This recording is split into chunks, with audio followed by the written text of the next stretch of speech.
SDN Kedung Dalam 2 Probolinggo, diterpa isu pungli. Kepala Sekolah, Endang Purwaningsih mengatakan, kami tidak pernah menarik biaya.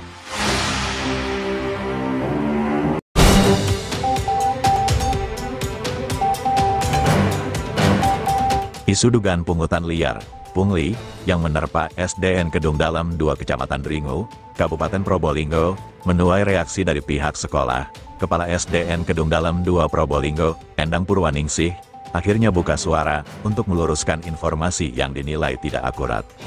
Endang menegaskan bahwa pihaknya tidak pernah melakukan pungutan apapun kepada wali murid, baik dalam bentuk iuran wajib maupun kesepakatan kolektif untuk kegiatan perpisahan. Semua itu tidak benar.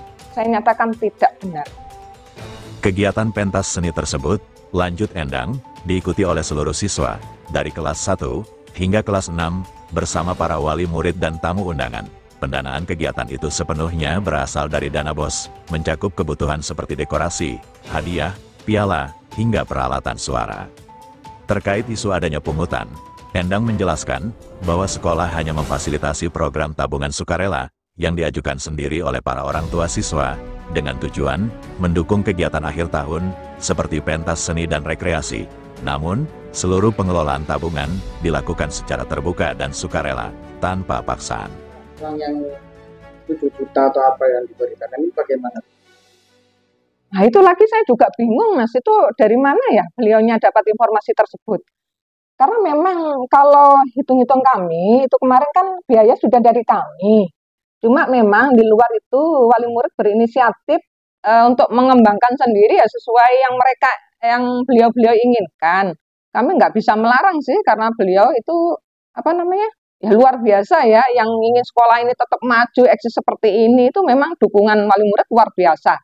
Nah kalau untuk seperti itu kemudian saya nggak paham kok 6 juta menjadi 7 juta ditambah lagi menjadi 7.300.000 kan kalau dijumlahkan berapa Mas? Menjadi ya Mbak ya 13.300.000 lebih.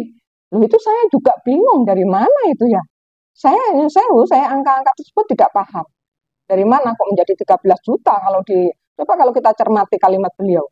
6 juta sekian ditambah 7 juta sekian kalau dijumlah kan menjadi 13 sekian. Itu saya tidak paham. Apalagi beliau menyampaikan kurang lebih terkumpul dana 30 sampai 40 juta. Nah, ini yang tidak enak di saya, Mas. Ya, Mbak ya. Jadi nggak enak saya. Loh, kemana uangnya katanya? Loh, saya juga nggak pernah terima uang sebesar itu. Ini loh yang bikin saya itu, aduh miris mendengarnya.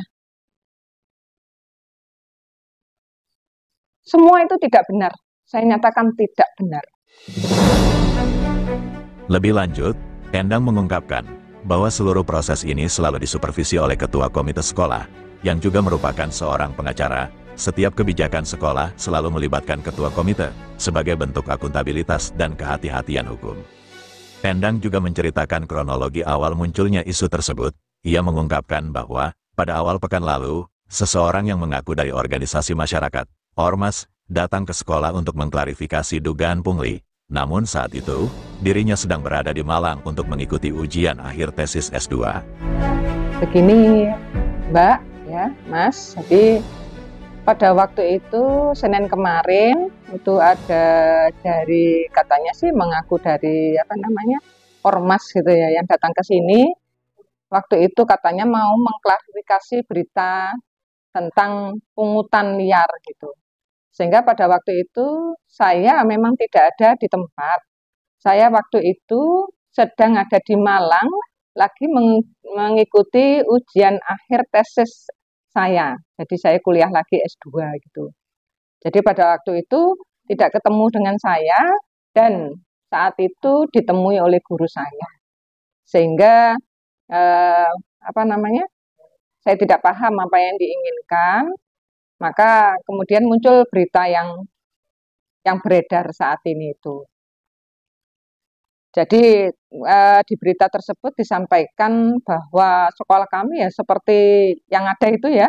Cuma kami ingin menyampaikan aja yang sesungguhnya. Apakah berita itu betul apa tidak? Mari saya menyatakan ini bahwa kami tidak pernah mengadakan pungutan biaya perpisahan karena di sekolah memang tidak ada acara perpisahan khusus. Yang ada itu adalah kegiatan pentas seni akhir tahun.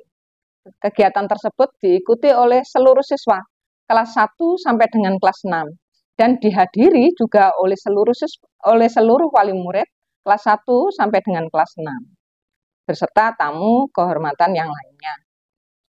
Nah, karena pentas seni ini kami adakan karena ini ada di aturan pendidikan bahwa pentas seni itu adalah wadah atau ajang kreativitas murid. Hasil dari pembelajaran juga mereka selama setahun mengikuti ekstrakurikuler. Terus kami tidak ada kesepakatan pungutan.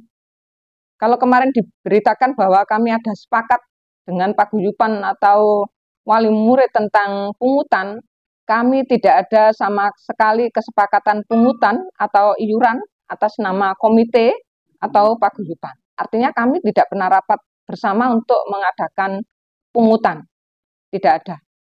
Nah, sekolah selama ini hanya membantu mewadahi keinginan wali murid untuk menabung demi kepentingan akhir tahun, misalnya ada pentas seni dan rekreasi, yang tentu besaran dapatnya tidak sama. Jadi ini sudah berbeda. Kalau kemarin dinyatakan kami melakukan itu sebuah pungutan, tidak. Yang ada memang tabungan. Itu di awal tahun kami menyampaikan program dan wali murid meminta hal tersebut ada sehingga sekolah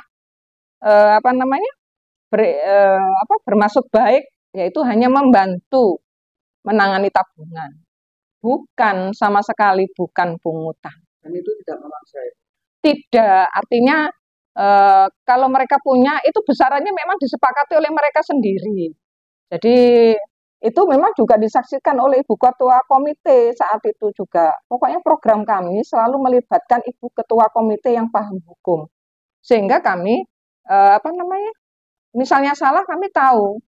Karena ini memang kesepakatan wali murid dan Ibu Ketua Komite yang sadar hukum, mengerti hukum, karena beliau seorang pengacara, maka ya kami lakukan saja. Kata beliau, ini membantu wali murid dan diminta oleh beliaunya ya nggak apa-apa. Dan uang ini kami kembalikan ketika di akhir tahun. Itu nggih. Jadi kami selalu mengembalikan. Tidak ada yang kami kelola.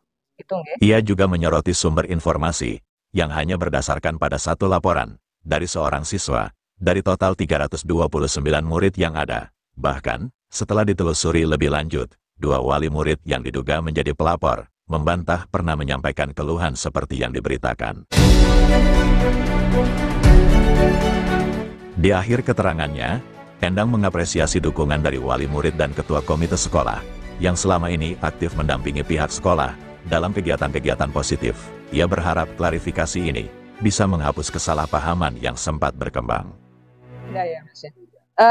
Ya, terkait lapor Kanda, saya terima kasih juga kepada Bapak Kadis, kepada Ibu Kabid yang sudah memanggil saya untuk menanyakan hal tersebut. Nah, sudah saya sampaikan ke beliaunya dan beliau ya sebetulnya tidak percaya mungkin Mas ya, tapi karena berita itu ada di lapor Kanda ya, beliau memanggil saya. Dan saya sampaikan apa adanya dan lapor Kanda itu Mas, berdasarkan di situ juga di berita YouTube itu Pak Bambang menyampaikan. Beliau menyampaikan berdasarkan laporan salah satu murid kami. Padahal murid kami itu 329. Kalau ada satu laporan, hanya satu yang laporan, apakah ini langsung bisa dipercaya? Gitu loh. Itu yang saya sayangkan dari beliau. Mengapa beliau buru-buru mengupload berita? Padahal cuma satu murid.